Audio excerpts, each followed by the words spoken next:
નમસ્કાર મિત્રો, સ્વાગત છે તમારું અમારી યુટ્યુબ ચેનલ પર।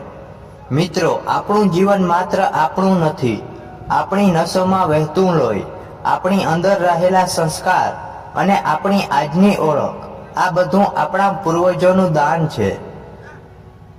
આપણા પિતા, દાદા, પરદાદા કે માતૃકુલના જેઓ પણ હતા, તેઓ બધાએ તેમના જીવનકાળમાં આપણું ભલું થાય એ માટે જ પ્રયત્ન કર્યો હતો।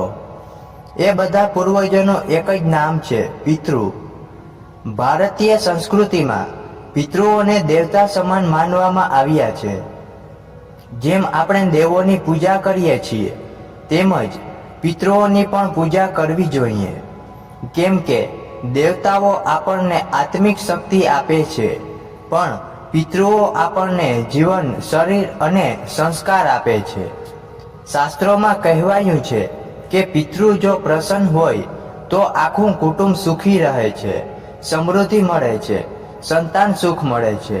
પરંતુ જો પિતૃ અસંતોષિત રહે તો જીવનમાં અચાનક અડચણો આવે છે, ઘરમાં વારંવાર ઝઘડા તકરાર થાય છે, ધંધામાં નુકસાન થાય કે સંતાન સુખમાં અવરોધ આવે।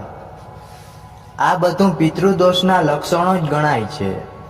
એટલે દર વર્ષે પિતૃપક્ષ આવે છે, જ્યાં આપણે પોતાના પિતૃઓને યાદ કરીને તેમને તર્પણ, શ્રાદ્ધ અને દાન કરીએ છીએ। આ એક એવી પરંપરા છે જે આપણને યાદ અપાવે છે કે આપણું અસ્તિત્વ માત્ર આપણું નથી, આપણા પૂર્વજો દ્વારા રચાયેલું છે। મિત્રો, આજે આપણે સમજવાના છીએ પિતૃ એટલે કોણ, પિતૃ નડે તો કોને નડે અને પિતૃઓની તૃપ્તિ માટે શું કરવું જોઈએ। તો ચાલો આ પવિત્ર વિષય પર ઊંડાણપૂર્વક વાત શરૂ કરીએ। પણ તે પહેલાં મિત્રો, એક નાની એવી વિનંતી છે કે જો મિત્રો તમે અમારી ચેનલ પર નવા છો તો ચેનલને સબસ્ક્રાઈબ કરો અને વિડીયો પસંદ આવે તો લાઈક શેર કરી કોમેન્ટમાં જય પિતૃદેવો અવશ્યથી લખજો। મિત્રો, પિતૃ શબ્દ સાંભળતા જ આપણા મનમાં પ્રશ્ન ઊભો થાય છે કે પિતૃ એટલે કોણ? શું માત્ર આપણા પિતા કે દાદા જ પિતૃ છે કે પછી સમગ્ર કુટુંબના પૂર્વજો? તો મિત્રો, શાસ્ત્રો કહે છે જે પૂર્વજો આપણા સ્મરણમાં રહે છે તેઓ જ પિતૃ છે। પિતૃ એટલે આપણા કુટુંબના બધા જ તે પૂર્વજ, પિતા, દાદા, પરદાદા તેમજ માતૃકુલના માતા, નાની, પરનાની વગેરે, જેઓએ પોતાની સંસ્કૃતિ, સંસ્કાર અને જીવનની લહાઈ અમને આપી છે। પિતૃ 3 સ્તરના હોય છે। પહેલું છે દેહ પિતૃ, જેમણે આપણને જન્મ આપ્યો હોય। બીજા છે કુલ પિતૃ, જે આપણા દાદા, પરદાદા તથા પેઢી પરંપરાના પૂર્વજ। ત્રીજું છે માનસ પિતૃ, જે આપણા ગુરુ, શિક્ષક કે જે લોકોએ આપણા જીવનમાં જ્ઞાન અને સંસ્કારનું બીજ વાવ્યું હોય। આ ત્રણેયને જ આપણે પિતૃ માનીએ છીએ। પિતૃઓનું સ્થાન શાસ્ત્રોમાં, વેદો અને પુરાણોમાં પિતૃઓના દેવતા સમાન ગણવામાં આવ્યા છે। એમ કહેવામાં આવ્યું છે કે પિતૃ લોકોના આશીર્વાદ વિના કોઈ પણ કાર્ય સફળ થતું નથી। આપણે દેવોને પૂજીએ છીએ તો દેવ ખુશ થાય છે, પરંતુ જો પિતૃ પ્રસન્ન થાય તો બધા દેવ આપોઆપ પ્રસન્ન થાય છે।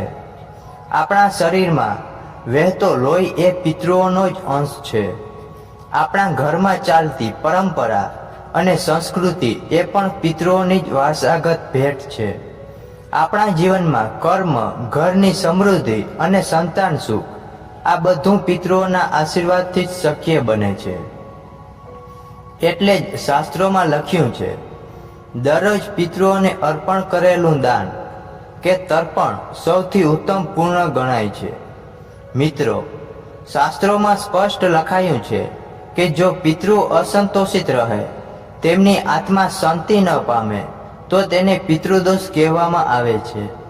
પિતૃદોષનો પ્રભાવ કોઈ એક વ્યક્તિ પર જ નહીં, પરંતુ આખા કુટુંબ પર પડે છે, કારણ કે પિતૃઓનો આશીર્વાદ જ આપણા ઘરમાં સુખ, સમૃદ્ધિનું મૂળ છે।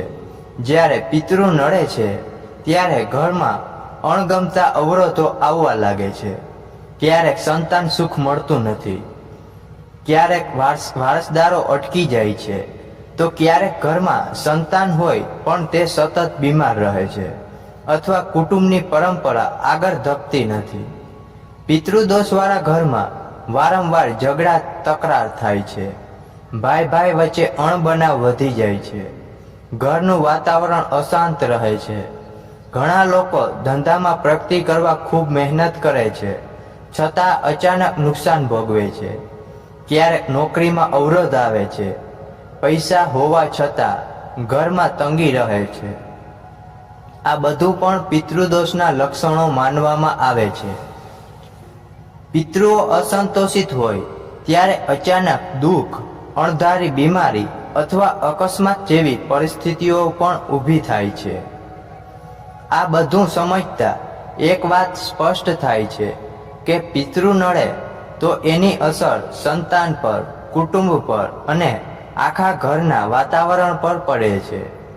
પિતૃદોષ એક એવો બંધન છે જે પેઢીઓ સુધી ચાલે છે, ત્યાં સુધી આપણે તેમના માટે યોગ્ય કર્તવ્ય, તર્પણ અને દાન ન કરીએ. મિત્રો, પિતૃ નડે એટલે આપણા જીવનમાંથી એક મહત્વપૂર્ણ આધાર અદૃશ્ય થઈ જાય છે. એ આધાર વિના જીવન ખાલી ખાલી લાગે છે. એટલે જ શાસ્ત્રોમાં પિતૃતૃપ્તિ પર એટલો ભાર મૂકવામાં આવ્યો છે. મિત્રો, પિતૃઓને તૃપ્ત કરવું એ આપણા જીવનનો સૌથી મોટો ધર્મ કહેવાય છે, કારણ કે પિતૃઓ સંતોષ પામે છે ત્યારે જ જીવનમાં સુખ, શાંતિ અને સમૃદ્ધિ ટકી રહે છે.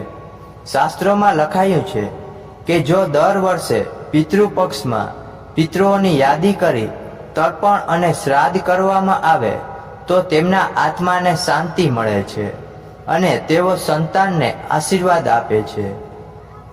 પિતૃતૃપ્તિ માટે સૌપ્રથમ મહત્વનું છે તર્પણ કરવું. કાળક્રમે તેમના નામે જળ, તિલ અને અન્ન અર્પણ કરવાથી તેમની આત્મા પ્રસન્ન થાય છે. આ માત્ર એક ક્રિયા નથી, આ આપણા દિલની શ્રદ્ધાનું પ્રતીક છે.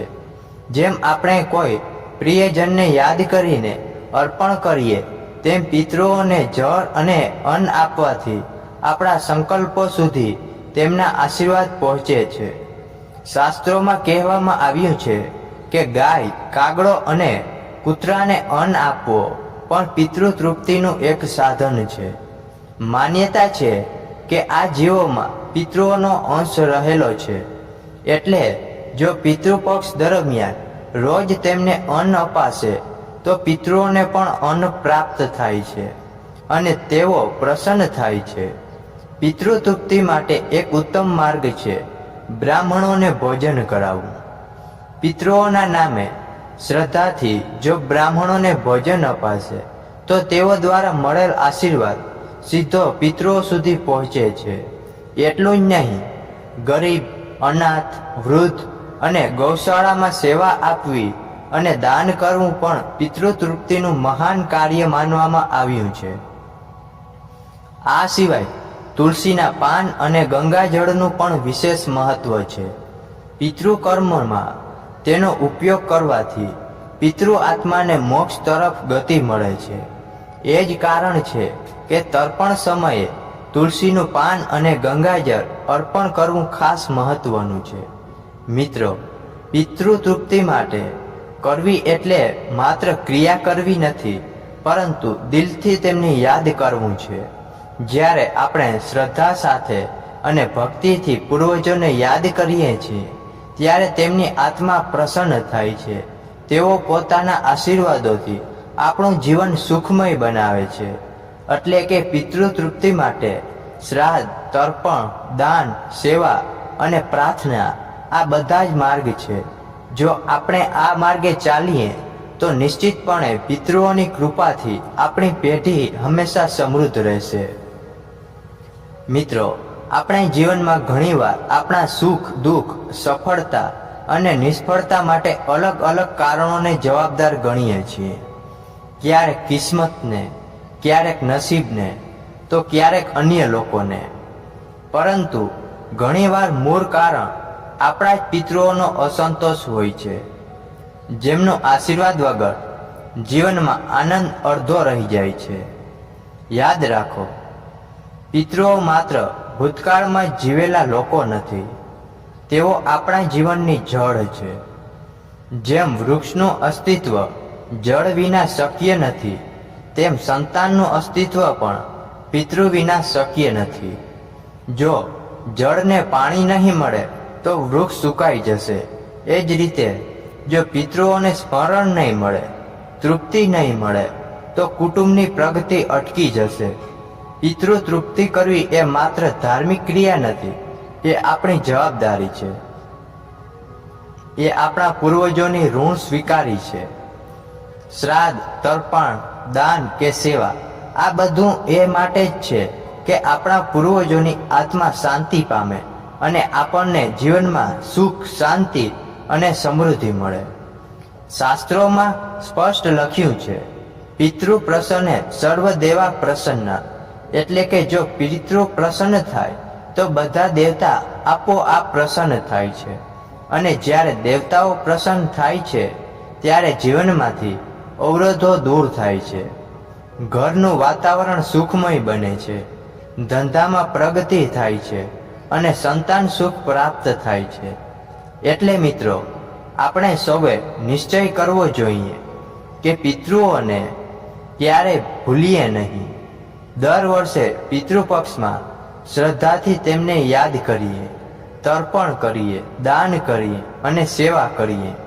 માત્ર એક જ દિવસ નહીં, પરંતુ વર્ષભર પણ તમે તેને સ્મરણ કરીએ, તેમની પરંપરાઓ જાળવી રાખીએ અને તેમના આશીર્વાદ મેળવીએ. ચાલો આપણે સૌ મળીને પ્રાર્થના કરીએ કે આપણા પિતૃઓ હંમેશા પ્રસન્ન રહે અને આપણા કુટુંબ પર તેમની કૃપા છવાયેલી રહે. પિતૃઓની કૃપાથી આપના જીવનમાં હંમેશા સુખ, શાંતિ અને સમૃદ્ધિ આવે, એ જ મારી શુભેચ્છા છે.